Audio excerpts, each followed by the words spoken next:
It's around 3 in the morning.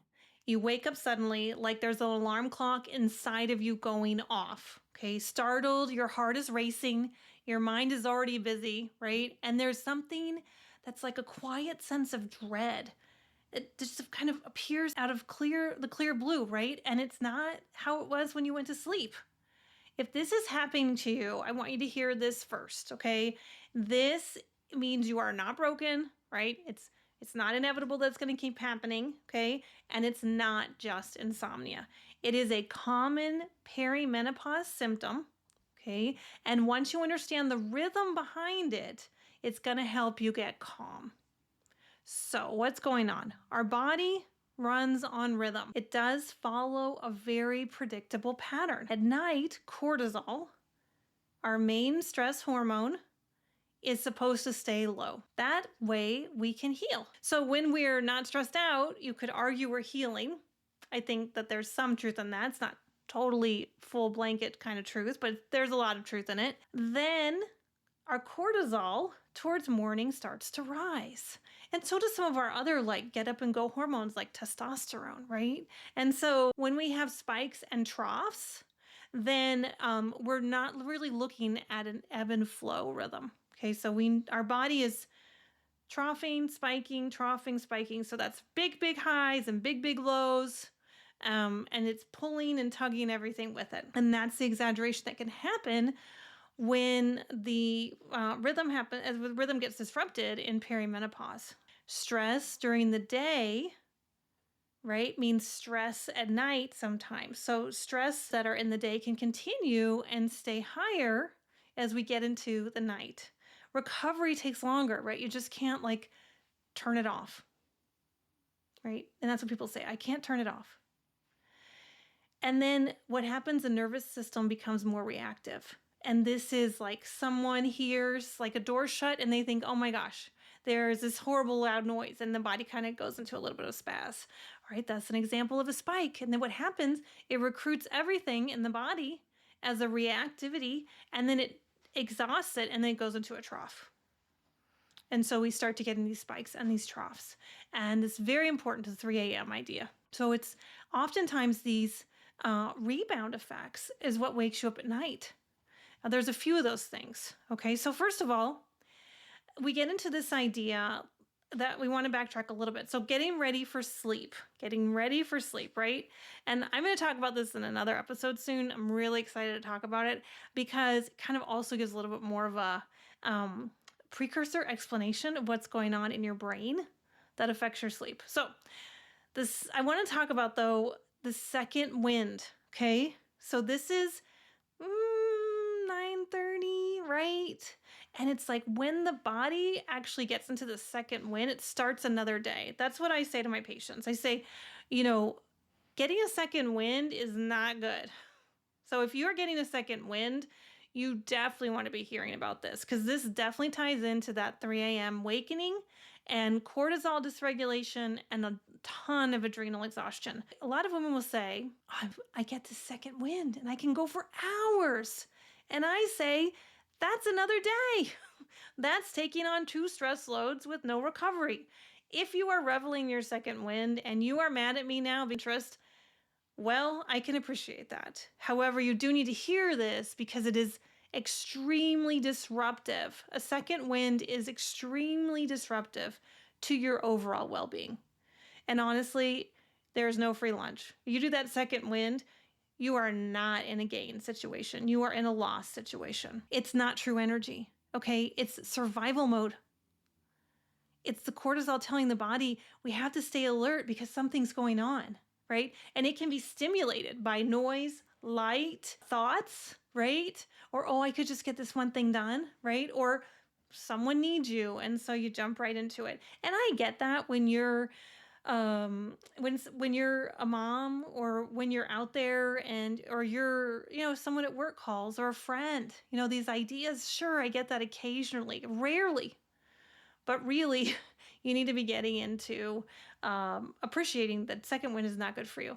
And, as a mom, my daughter, I would go to sleep, and sometimes kids have different schedules. She actually likes to stay up later than I do. And so she would wake me up, Mom.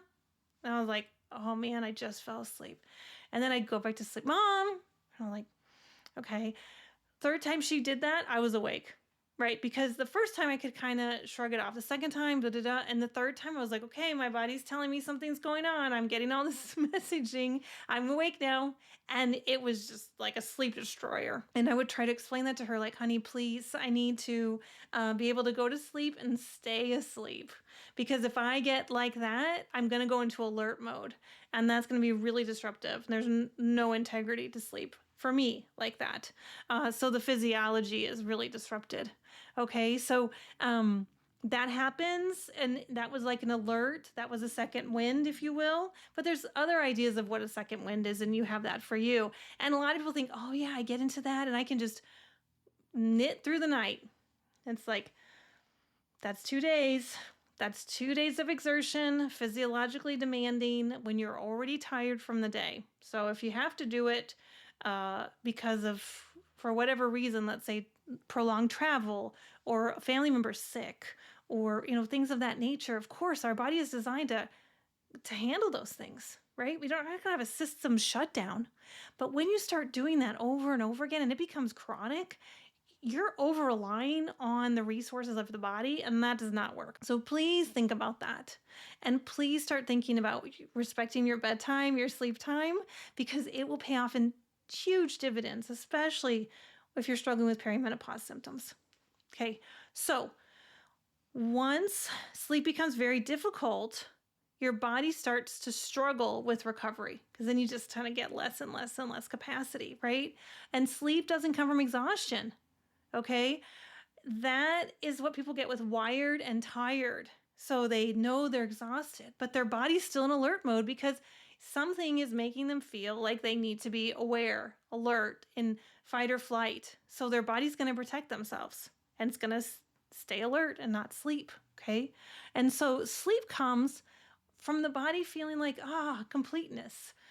I did a job. I did my day well. I have patients who are sick, who are ill, who are struggling with disease, who start to get better. And then they think, I can't get to sleep. And I'm like, that's because your energy load has actually increased. And that's pretty amazing.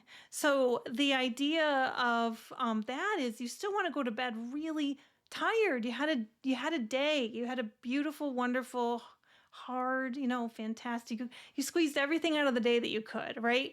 And then the day ends and then you rest and recover, okay? And you sleep through the night because your body feels really satisfied with the work that you did. And, you had exertion. You did the things in your body, in your mind, for yourself, for your family, for your community, right? And you're like, gosh, I'm ready for bed. And that is good, right? That's like a feeling of accomplishment. Like you used a beautiful day. But it's not, I'm so exhausted I can't sleep. Even feeling tired when you go to bed is a good thing, but feeling so tired that your body is scared to go to sleep. And that brings the stress cortisol levels up. And then that means your body is struggling. And so you might get a few hours in and then you're going to pop right up. And by the way, that leads a lot into blood sugar regulation. Okay, and a lot of people think, well, cortisol, blood sugar goes up. But sometimes what comes up must come down, and we're talking about spikes and troughs. When you have a spike with cortisol, with blood sugar, you're going to have a tank. You get into that second wind, you go, and you're like, okay, I'm just going to lay down now and go to sleep because it's like 2 a.m. or 1:30 in the morning, whatever. And then your body goes from a spike to a trough. You crash, and there's blood sugar dysregulation. The body loads low blood sugar. Low blood sugar is very dangerous for the body. So if you were running on high and you tanked, your body's going to wake you up. This is very important to recognize because that's how you introduce a snack at night, a protein snack before you go to bed, and your bedtime's much earlier. So you're not exhausting yourself to get in too much of a spike, which then leads to a trough. You're stabilizing your blood sugar, you're getting to sleep so you have a good time, you're not activating your cortisol by a second wind, and you're able to sleep past your 3 a.m. block. Blood sugar is really important, and so is blood pressure. These will set off nighttime alarms, okay? If your blood pressure is too high, actually, you will not get good rest. So if you're in a stress mode and you are really, the blood pressure's tight, you feel all wound up and you go to bed and you're like, gosh, that wasn't even worth sleeping because I didn't get anything from it. Well, we need to be thinking probably that you're in a stress mode that's raising your blood pressure and it's not enough calm at night to lower your blood pressure. So these combinations can really lead to spikes, troughs, dysregulation. And we want a good rhythm, we want good function and physiology. What is everybody talking about for nighttime sleep for perimenopause? Progesterone. Okay, I get that. I would say progesterone is usually a great place to get started, but you cannot mask these other problems. So yes, progesterone helps us sleep, rest, calm. It also makes us in excess, sluggish, bloated, brain thick kind of feeling. So if you're on mega dose of progesterone for a long time, it's going to sloth you. You're going to be slothed. And you don't want that. You really want to look to how to be recovering and having a really good quality of sleep. So yes, progesterone is a good place to start, but just be very leery of your dose and your duration. Okay? Because we all know that progesterone is supposed to be there for us. It's supposed to support our nervous system. It helps our vascular and our blood vessel tone. And it helps people sleep. Because it's just like, good night, sweetheart, have some progesterone, right? But again, duration and dosing are really important with progesterone. We know that in perimenopause, progesterone is often one of the first hormones to decline. But I want to talk a little bit about another hormone that declines. It's a lot more insidious and it's not really discussed.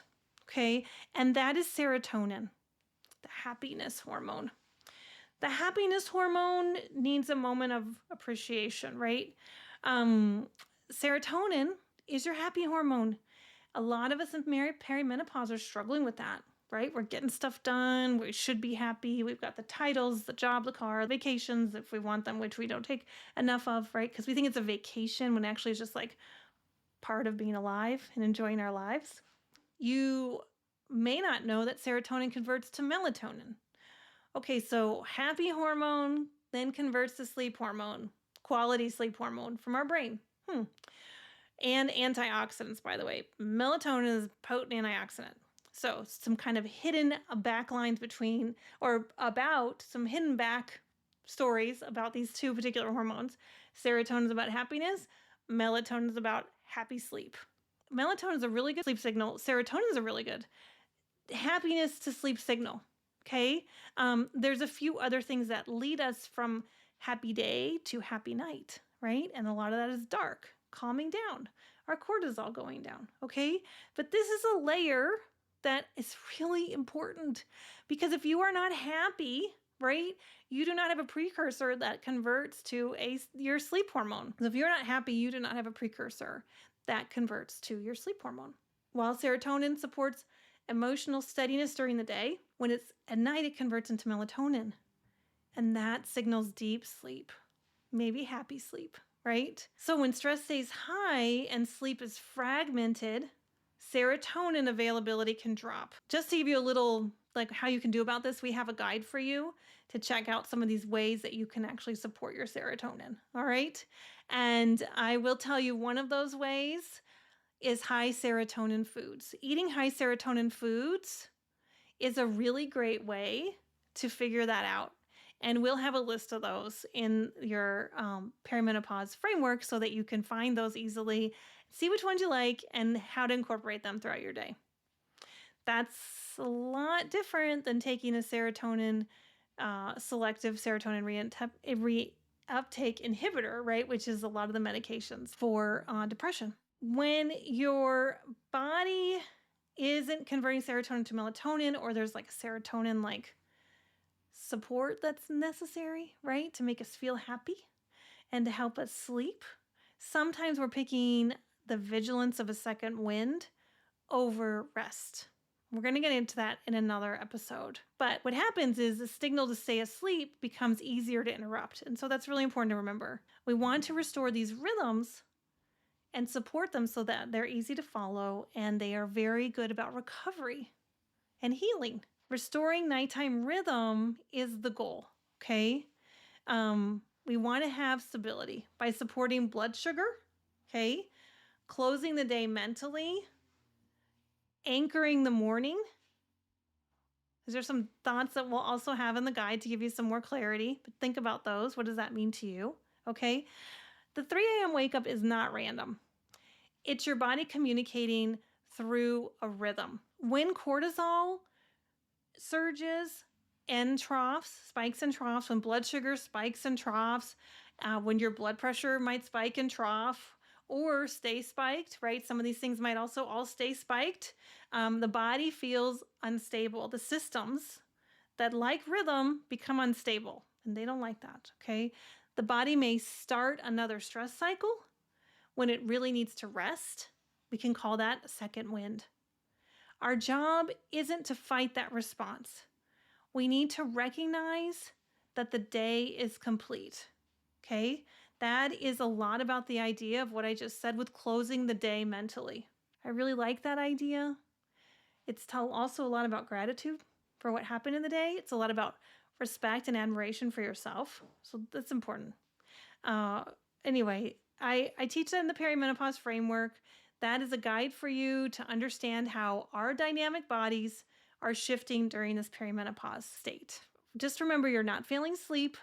Your body is asking for support, and I'll see you in the next video.